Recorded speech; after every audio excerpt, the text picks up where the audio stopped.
ఇప్పుడు షోల్డర్ గురించి నేర్చుకోండి. షోల్డర్ ఎప్పుడైనా మీకు ఈ డీప్ నెక్ను బట్టి షోల్డరు ఎంత తగ్గించాలనేది మీకు అర్థం కావాలి. ఒకవేళ సైజ్ బ్లౌజ్ ఇచ్చిరనుకోండి, ఒకవేళ బాడీ మెజర్మెంట్స్ అయితే మీరు అలా చూసుకోవచ్చు.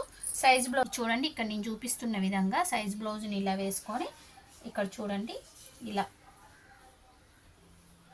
ఇలా మీరు ఈజీగా ఇక్కడ కుట్టు కోసం చూడండి, ఇక్కడ కుట్టు కోసం, ఇక్కడ కుట్టు కోసం అంటే ఇది కుట్టేసింది, ఇందులో కూడా మనకి ఇంత పావించే వరకు మనకు ఉంది కాబట్టి ఇక్కడ కూడా కుట్టు కోసం ఇట్లా షోల్డర్నేమో ఇలా చూసుకోవాలన్నమాట. మనకి ఇది స్టిచ్చింగ్ చేసిన బ్లౌజ్ కాబట్టి సేమ్ ఇదే నెక్ పెట్టినప్పుడు ఇదే షోల్డర్ పెడతాం కాబట్టి ఏం తేడా రాదు. ఒకవేళ నెక్ మారింది అనుకోండి, అప్పుడు మీకు షోల్డర్ కూడా మారుతుంది అనమాట, మార్చి పెట్టాల్సి వస్తుంది. ఒకవేళ ఈయన ఇప్పుడు సైజ్ బ్లౌజ్కి ఏ నెక్ ఉందో ఆ నెక్ పెట్టి అదే షోల్డర్ పెట్టినప్పుడు మీకు ఎలాంటి తేడా రాదు. ఓకేనా?